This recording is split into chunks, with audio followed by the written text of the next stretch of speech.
Teoría general del reglamento. Nuestro sistema jurídico ubica la Constitución como el ordenamiento de mayor jerarquía, así como los tratados internacionales debidamente ratificados.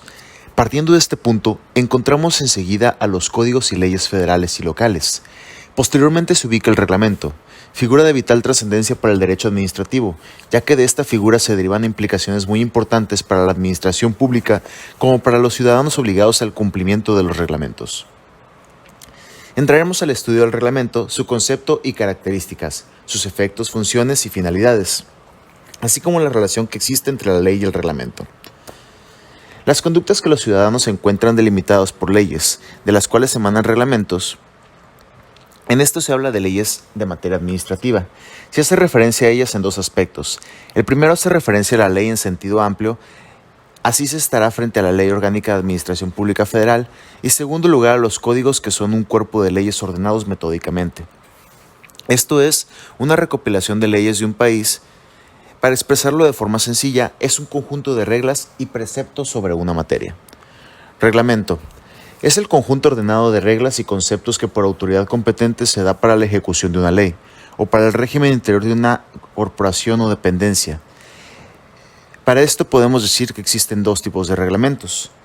El reglamento de particulares, que es un conjunto de normas y preceptos que sirven para determinar el régimen interno de determinadas corporaciones o para regular derivadas de otros aspectos de la vida social que imponen una regulación. El reglamento de las autoridades, por el otro lado, son los expedidos por los órganos del Estado. Regulan la actividad interna del mismo y de las unidades administrativas del que dependen. También pueden establecer reglamentos que suelen tener una regulación con relación al servicio entre los reglamentos del Estado y sus empleados. El reglamento de autoridad es propiamente el que interesa el derecho público, ya que es el expedido por el órgano estatal competente y es fuente de derechos y obligaciones. Un reglamento administrativo es una manifestación unilateral de voluntad discrecional, emitida por un órgano administrativo legalmente investido de potestad o competencia para hacerlo, a través del presidente de la República en el ámbito federal, gobernado del Estado, creador de normas jurídicas generales, o en su caso el jefe de gobierno para la Ciudad de México. Estos desarrollan los principios de la ley emanada del Congreso, a efecto de facilitar su ejecución y observancia en la esfera administrativa, y de tal manera cumplir con la obligación de velar por el bienestar social de la comunidad.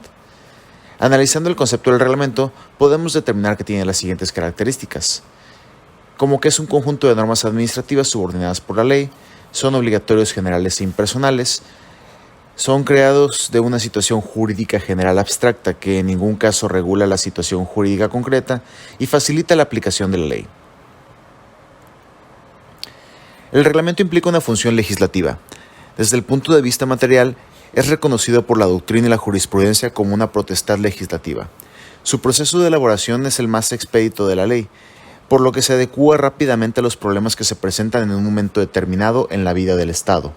Dado que emana de un órgano que se encuentra en contacto más directo con la realidad, este puede comisionar a los técnicos que aplican la ley en la práctica para que elaboren los reglamentos y prever en ellos las necesidades existentes. La finalidad del acto administrativo es desentrañar el precepto general que se formula en las leyes para adaptarlo a las prescripciones de la práctica.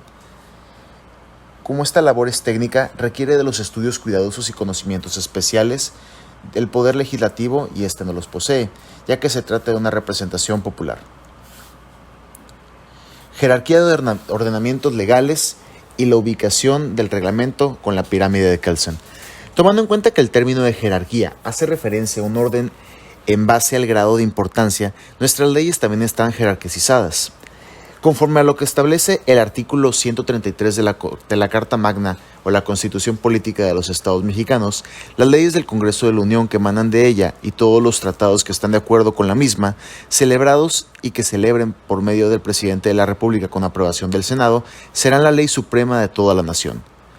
En un primer nivel jerárquico encontramos a la Constitución Política de los Estados Mexicanos y los tratados internacionales de los cuales sea parte firmemente México.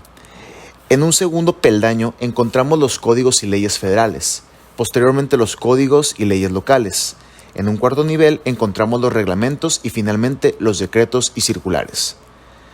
Por lo que el reglamento deriva de una ley, puede haber una ley sin un reglamento, pero no un reglamento sin una ley, ya que el reglamento para tener vida necesariamente debe derivar de una ley que legitima su existencia. Ley y reglamento administrativo. La ley es jerárquicamente superior al reglamento. Esto implica una distinción de grado entre ellas. Como consecuencia inmediata, encontramos la figura jurídica denominada reserva de la ley. La reserva de la ley implica que ciertas materias, por su trascendencia e importancia, solo serán reguladas por la ley y no por un reglamento. La ley emana del Poder Legislativo, en tanto que el reglamento lo emite el Poder Ejecutivo. Aunado a ello, el procedimiento de creación es distinto, según los órganos que emitan estas disposiciones. Es importante siempre tomar en cuenta que todo reglamento está vinculado a una ley. No hay reglamento sin ley. Esto implica que ningún reglamento puede abrogar o derogar una ley, en tanto que una ley sí puede dejar sin vigencia parcial o total a un reglamento. La facultad reglamentaria constituye una facultad moral del Poder Ejecutivo que no deriva de ninguna delegación legislativa, sino que la Constitución se lo otorgó directamente. Esto significa que el ejercicio de una facultad depende de la discreción del Poder Ejecutivo, en tanto que dicho ejercicio es espontáneo y tiene lugar cuando el Ejecutivo cree oportuno realizarlo. Decretos, circulares y acuerdos administrativos. El decreto es una orden emitida por una autoridad dirigida a un gobernado, es decir, es una resolución de un órgano público para un caso concreto. El decreto encuadra las decisiones gubernamentales emitidas en casos particulares, las cuales por su importancia deben ser publicadas.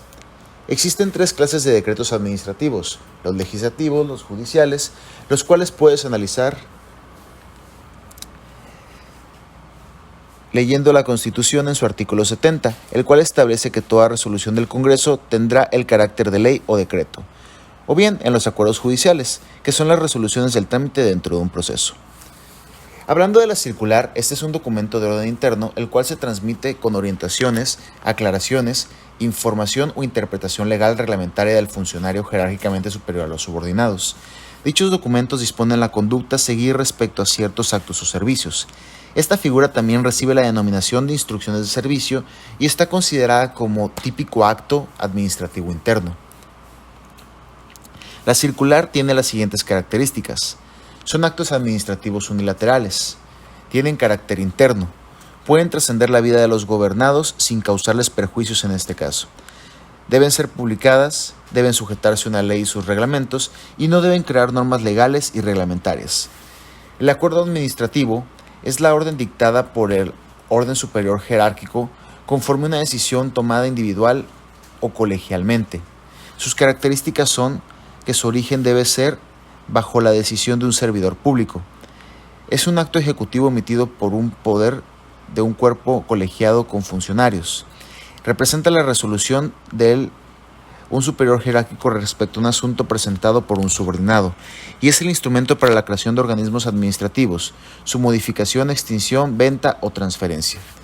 Con todo esto podemos analizar la diferente jerarquía de poderes que nos presenta la pirámide de Kelsen, la cual nos dice administrativamente cuáles son las leyes superiores y de cuáles emanan las distintas ramificaciones con las que podemos tener diferentes accesos hacia los reglamentos, leyes circulares o dichas en dado caso las circulares obligatorias y otros preceptos de la ley que pueden estar estipulados. No obstante, como lo indica la pirámide, lo más representativo siempre será la Constitución Política, o bien llamada la Carta Magna, la cual representa el poder máximo en la República Mexicana.